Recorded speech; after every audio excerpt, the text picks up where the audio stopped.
Good evening, everybody, and welcome to this first town hall of the year. I am going to turn it over to our president, Tom Kardish, to begin our evening. Good evening, everybody. I'd like to begin this evening with a prayer. We have it up on the screen, so everybody could quiet their minds, quiet their hearts, and we'll start in the name of the Father, the Son, the Holy Spirit. Amen. God of my heart, I yearn to find you present in my day and in my experience. Help me to take time to be quiet and listen for your voice as the busyness of life unfolds. Give me the grace to recognize how you've been present in the people with whom I serve. Give me the grace to recognize distractions as your gift. Give me the grace to accept all that happens this day as part of your plan.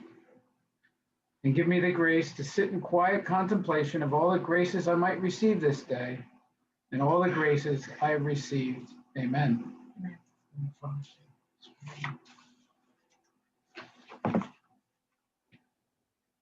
All right, good evening, everybody. We have a little bit of an agenda here, not all that much to cover, but we will go through a lot of details and we'll try to speak clearly and slowly. There is a chat, and we will check if you have any questions. We'll check it at the end, okay? All right, we're going to cover what has happened in Q1 since we're coming to the end of it, and Q2, which will begin next week. We'll touch on some of our experience on COVID-19. We'll talk about some of our schedule as we shift to virtual learning at the Thanksgiving break. We'll talk about athletics, and I'm happy to report I just came from the soccer game and we beat Gwynedd 5-0, so that was wonderful. And like I said, at the end we'll check some questions. So we've had a very busy first quarter. I'd like to think that we've tried hard to keep a lot of the traditions as normal as possible. And we started off with a great orientation for the freshmen and their prayer service. I'd like to point out that the orientation is student run, and I am always very, very impressed with how mature our young ladies are as they receive these young freshmen into our community, and after 3 days really have them ready to go and jump in with our mission. A highlight, of course, was our opening mass with Archbishop Perez. Thanks to Mrs. McCarthy and Mrs. McDonald and their family for setting that up, but it was a beautiful, very wonderful experience and very important for us in our history. I believe it was the 3rd time we've had an Archbishop here for Mass. And so it was really a special day and a special way to get our year started. We had Spirit Day. We had to invent some new activities, but we still had a lot of fun. And I'm happy to report the seniors finally, their class finally got to mix in a win there. Golf outing, I'll personally thank everybody for. I had a great time. It may have been, I looked forward to it much more than normal because of everything that's going on. And we had a beautiful day. We had sold out attendance. We raised a record amount of money, and everybody was just so happy to be together, which was great. Ring Day was another special occasion in our Performing Arts Center. One of the great things about Ring Day and the Mass, after the Mass, is we altered the tradition. We used our 52-year-old ring, which was great. And everybody loved seeing that, but we involved the parents since Mrs. Carr and I couldn't put the rings on everybody's hand. We had the parents do it, and it seemed like a nice touch, and I wouldn't be surprised if that hangs into the tradition going forward. PSATs, we successfully accomplished. Senior retreat, we had a little bit of a modification, but that went very well. We had auditions for the play, which is coming up. We've had 3 different Saturdays of entrance tests.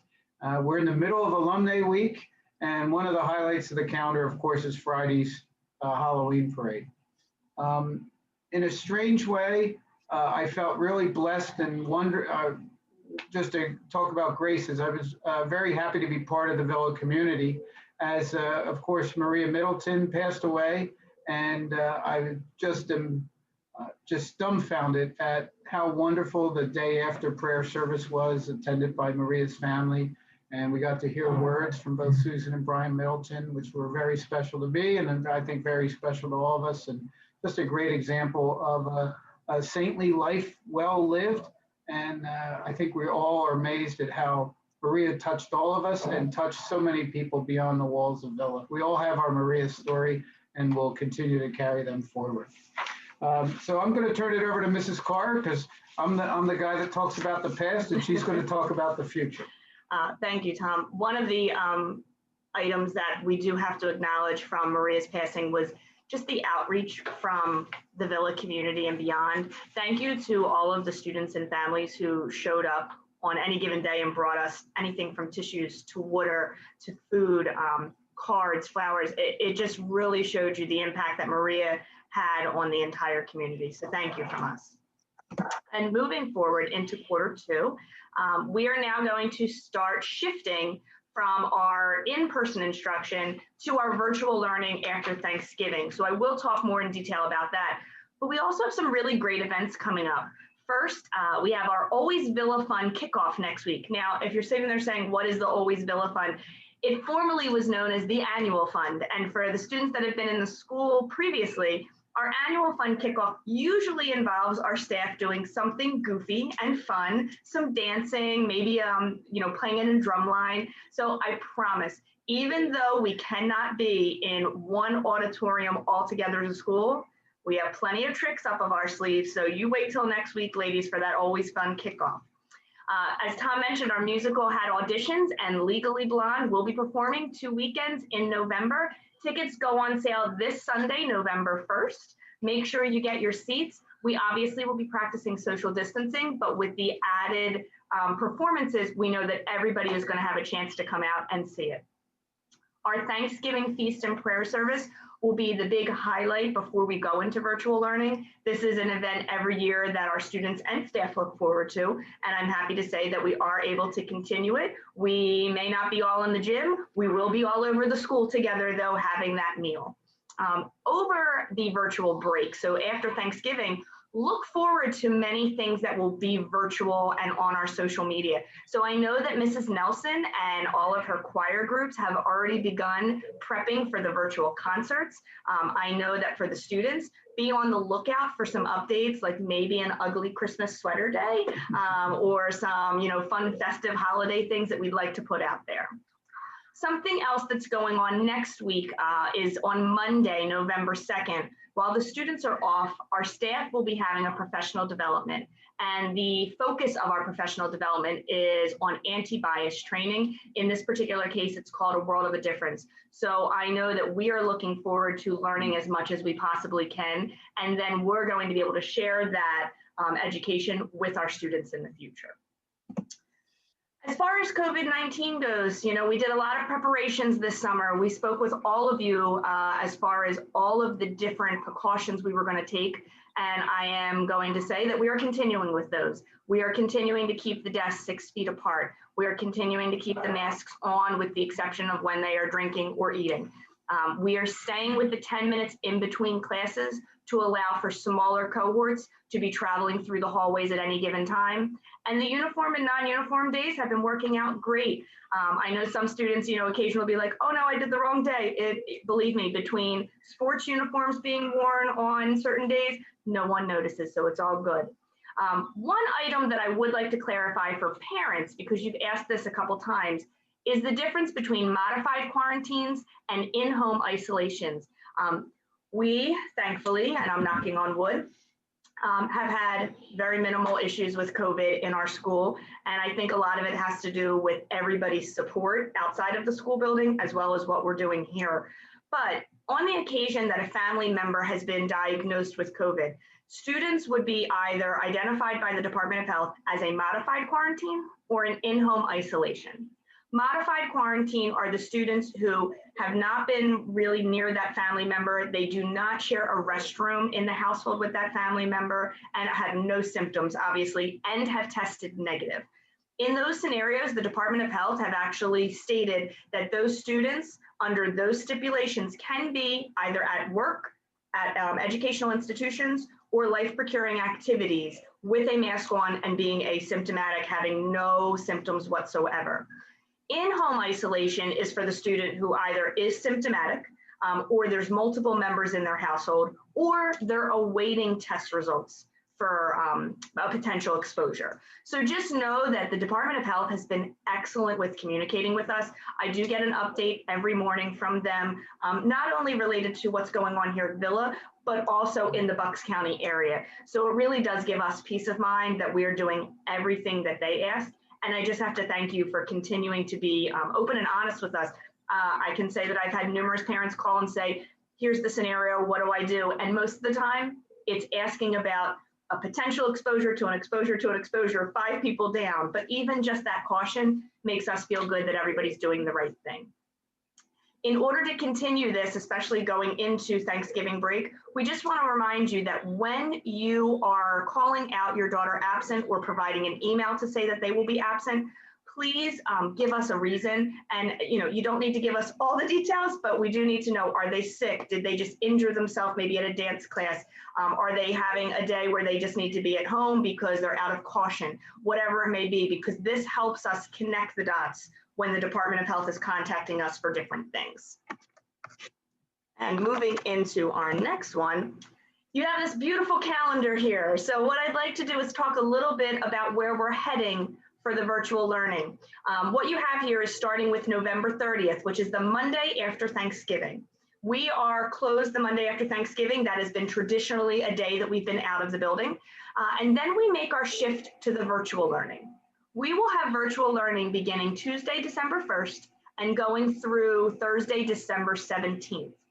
Friday the 18th, our staff, typically it was a half day for the students, and our staff take part in some before the holiday events. So on that day, there will be no virtual classes to allow the staff the time that they need for that event. We then would be closed for our Christmas holidays from the 21st through the 1st. And here is where a change is coming in. Previously, we were scheduled to return in person on Monday, the 4th of January. In speaking with the staff, in speaking with professionals with the Department of Health, and just dialoguing about the fact that we know families will be together throughout the holidays, and there could be gatherings on New Year's Eve into New Year's Day. We are taking the precaution of remaining out of the building for an additional 10 days. So we will be virtual from January 4th through January 7th. Our staff will have their professional development day on January 8th now, so there will be no classes. And then all students will return in person on the 11th of January. Now, for anybody that has our calendar memorized, and I don't know that any of you do, but originally January 11th was the start of our midterms.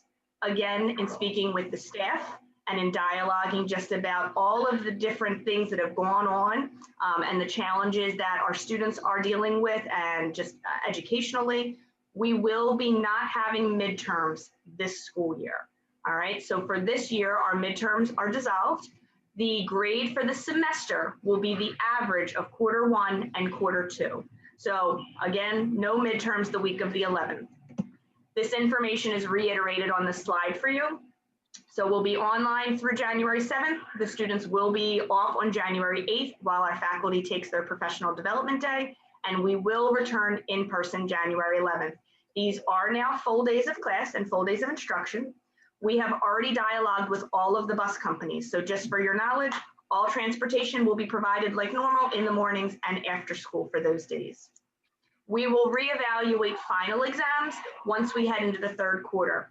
And the reason we say that is if we're able to get through second quarter, with what we're dealing with here and have no issues in the third quarter and no major snow events, then we should be fine to continue with finals as planned.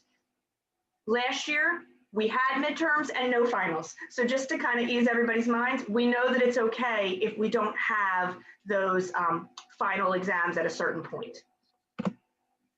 As far as the expectations for virtual learning, we will be reviewing this with all of the students the week before we go on virtual learning, so the week before Thanksgiving, but just some of the key items that we want the students to be aware of. We do expect them to meet at their assigned times. And one of those items there is we will be reverting back to our original Schedule A bell schedule. So 44-minute class periods with the 4 minutes in between. We do not need the 10 minutes in between class time since the students are physically not changing locations. And we will, especially with our freshmen, go over that bell schedule in detail. It will be posted to Canvas. The teachers will be reminding the students at the end of each class period when they should get on to the next one. Attendance will be taken by the teacher during the particular class, but ladies, don't worry, Mrs. Brown is still going to put out a question of the day. So for those that really enjoyed answering a little tidbit about yourself, that will also be available for you. We are asking for the students to have their cameras on. One of the items from the spring was the teachers really thrived on seeing their students. We are so happy to have you back in the building. We want to see your faces, ladies. So please get those cameras on. And then in the event that a teacher says, okay, at this point in the class, you can turn your camera off, then you're able to. It might be because you're going into a breakout room. It might be because you're doing a different activity. But initially, as you enter the classroom each day virtually, that camera should be on. As far as your attire, all right. I think we've all learned the world of Zoom and how to dress, and specifically the upper half needs to look the right way. So ladies, we are hoping that you will choose either wearing your uniform if you'd like, or Villa gear. I am asking you to stay away from pajamas, and I am asking you to stay away from hoodies. Freshman seminar students, I have been in talks with Mrs. Gorman. She has told me about what you guys have discussed. So I'm really looking forward to see those professional outfits on our freshmen during virtual learning time. The same standards would apply online as if you were in class. So what that means for the students, you're not going to be, eating on camera while you're learning. You should not be on your cell phone texting somebody else in class while you're learning with your teacher. Just being respectful and being able to share the microphone options with each other, the normal things that we know every Villa student is able to do. The other item that we just want to reiterate is no student is permitted to take or post images, videos, screenshots, anything of the instructional time and post it anywhere to social media or a website anywhere. We want everybody to feel comfortable and okay with interacting in the classroom, sharing their thoughts and being open-minded. So please remember that as we move into virtual learning. I'm going to shift it back over to Mr. Kardish for some athletics updates. Okay, everybody. I mean, this again falls under the theme of us trying to maintain as normal as possible schedule. In the summer, we met with the other members of the Academies Catholic Association, the other girls' Catholic schools, and we decided that we would just play each other. And that's what we have actually carried out. We started sports later. We started games in late September, just so if there was any issues at any particular school, sports would not have been the cause of that. I'm happy to say that most of the sports are having a successful season. Golf is completed. We had 2 All-Stars, I'm happy to say. Tennis is going on. And of course, field hockey, volleyball, and soccer are just marching ahead through their season. And again, we're just playing the other peer schools. I think that's been a big help in trying to keep our bubble as clean as possible health-wise. Rowing has not had any regattas to go to this fall, so they've been working hard at Core Creek, but enjoying the fresh air. And even if teams go on to the district or the state playoffs, they will come back and finish the league. So the state association has allowed us till the end of November to conclude our season. So fall sports, you might be going on a little longer than normal. And then winter, again, we are trying to maintain some sort of sense of normalcy. We're going to start the winter sports on Friday, November 20th. You can go on Family ID and do all the registration. Again, the official start date for competitions has been pushed back. Again, our goal is to try to maintain us in safe environments as long as possible. So I think you'll see that. So stay tuned. I think everybody has learned how to be flexible, and what may be a plan one day, maybe change a week or 2 down the road. I do remember that in the middle of the swim state meet, that's when the plug was pulled and our girls did not get the chance to actually swim up at Bucknell. So we'll keep our fingers crossed that we just continue to be able to participate in the sports. But I know the girls have enjoyed it. And I've had the opportunity at Fathers Club meetings, at Parents Guild, and we're just meeting families on the sidelines. And I know sports has added a lot of happiness to the girls and a sense of normalcy for our families.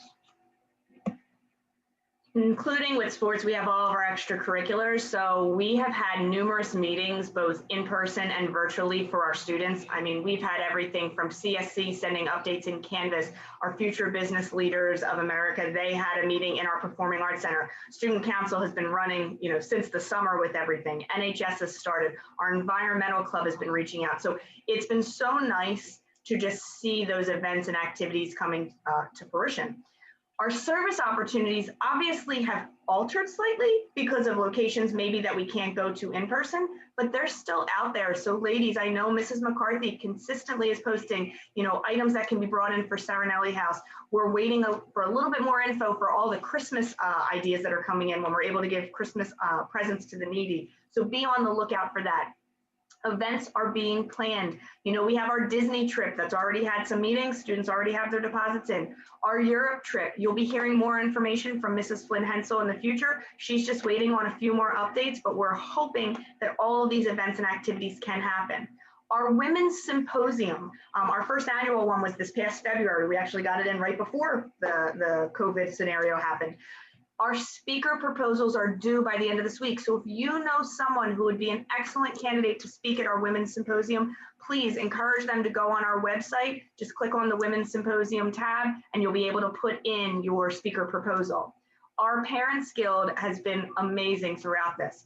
They have consistently thought about ways to adapt and help us, between starting with Spirit Day, figuring out the best way to still feed our students, to thinking about things like our mother-daughter tea and what normally would be our Christmas social, and how to move that back, and planning for a New Year's social. So to all of our families, be on the lookout for updates regarding the mother-daughter tea. I know that our Parents Guild are actually speaking this evening after this meeting to dialogue a little bit more, but they have dates in mind and they have a great idea that I know is going to really make everybody excited to have the event together.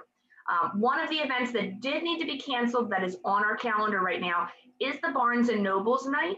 Barnes & Noble has opted to not have any of their events right now, so they've asked us to move it back to the spring. So look for some more information from our National English Honor Society, as they are the one that is coordinating it.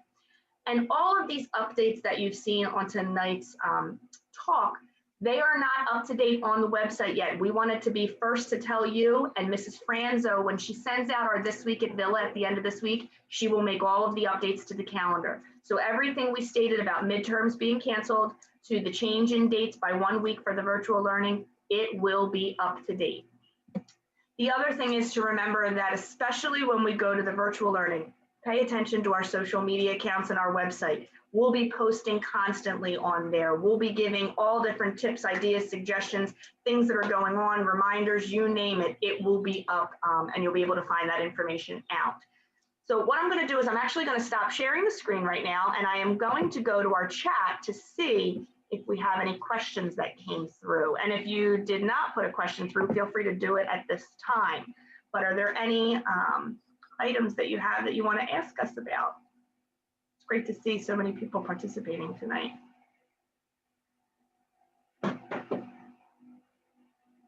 Just waiting to see about any more questions. There is a question about, are we technically hybrid when we go to virtual learning? We are not technically hybrid. We have been a full 5-day instruction since the beginning of this year. So I know that for some, when you're staying home because of precaution or you don't feel well, and I know students are still, reaching out to their teachers saying, I'm going to be virtual today. That's fine. Please still reach out to your teachers, but just remember, we are 5 days instruction, so teachers will get the info to you as they receive the email saying that you're out. Is the Women's Symposium virtual? We are taking every single way to make that happen. Yes, that is our hope, is to be able to stream it for anybody that's not able to attend. So be on the lookout for more information with that. There's a question about service trips, specifically to Chicago and Haiti. Right now, we don't have anything scheduled. Normally, there would be a Haiti trip in December. Obviously, that's not happening. Our next Haiti trip could be June. But again, we have to see what the future holds there. Chicago, likewise, we're in a wait and see mode. Some of these we already have plane tickets purchased for last spring and last summer. So we will go as soon as it is safe and as soon as we are able. There's a question about prom. As of right now, we are still planning for prom like normal. As I've said since the beginning of the summer, anybody that is looking to help us if we need to move it from being on site, depending on what the restrictions are come April, to moving it possibly outside here, we are willing to make everything work. We want to have all those traditions stay true. So that is one that we've just been keeping our eyes on all the updates and listening to what we can do, again, under a roof versus outside, maybe under a tent. I'll take one that asked how the faculty is doing. We had several meetings recently, and I had one with several faculty members this afternoon, and I think the one-word answer is the faculty is stressed. I don't know how they couldn't be. I mean, certainly it's wonderful for all of us to be with the girls every day, and we're so thankful that we can do that. But at the same time, everybody this is something that is affecting every single person, every single member of our families, every single member of the school community. And it affects different people in different times in different ways. So it has been a challenge. And I think we're all looking forward to getting to Thanksgiving break safely, in a healthy manner, having taken care of our community the best we can. And then hopefully we all have a chance to rest up over the Christmas holidays during that 2-week period. So thank you very much for asking. Yeah. That's a great question. Yeah, we're hanging in there. We're hanging in there. And, it's been, as you might imagine, Mrs. Carr has borne a lot of this, and we're very thankful for her strength and her leadership. I'm thankful for hair dye to keep the grays out so nobody sees them. But any prayers that you can send along would be most welcome. There's a question about, is that week of January 4th virtual learning or just an extension of the break? That is a week of virtual learning. So yes, normally they would have been in school January 4th in person. It's just 4 days of virtual learning, and then in person would begin the 11th. But again, that will be on the website. One of my favorite questions. If there's a snow day, would the girls have off, or would it be a virtual day? So if there's any students listening, you know what my answer is going to be. It's a snow day. I am a firm believer in snow days. I think every student needs to experience that feeling of, not having to go to school, being able to sit in their pajamas, eat ice cream, watch TV, go out and shovel for your parents. But if we end up with a colossal winter, if we end up with that week-long snowstorm, we're not going to have a week-long, time frame of snow. We would then assess virtual learning. But you better believe if that snow comes, you will get that phone call from me and you will have a snow day poem. There's no doubt about it.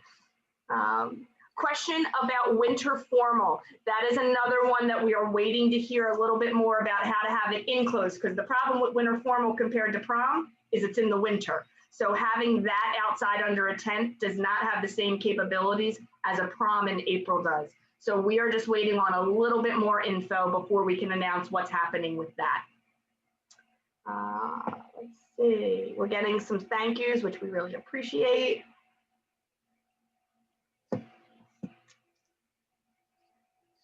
Any other questions? I love the people that are saying yay for snow days. I love it. We just wanted you to know that we enjoyed being able to share with you during the quarantine these updates, and we found that it was helpful where you were asking questions that maybe we weren't thinking needed to be presented. So just know that we do plan to continue having these updates. We will update you at least once during the virtual learning time with us live from the video. And then obviously you'll still get your This Week at Villa updates. But it doesn't look like we have any other questions. So if you do, please reach out to myself or Mr. Kardish. We're always here to help. We really appreciate everybody tuning in tonight, and we will keep the students posted on the virtual learning updates as well. Like I said, they'll have a whole day when we'll go over everything with them. All right. Thank you, everybody. We really, really appreciate it. And we hope that everybody stays safe, stay healthy, and then we will do some Thanksgiving wishes right before we go to break. All right. Enjoy. Bye, everybody. Hey, keep the Sisters of St. Casimir in your prayers, please. They have lost a few sisters in the very recent past, and our Mother Superior, Sister Regina, is sick, and we continue to pray for her recovery. So if you could just add them as a bead on your rosary, I'd appreciate it. Hey, Karen, have a good night.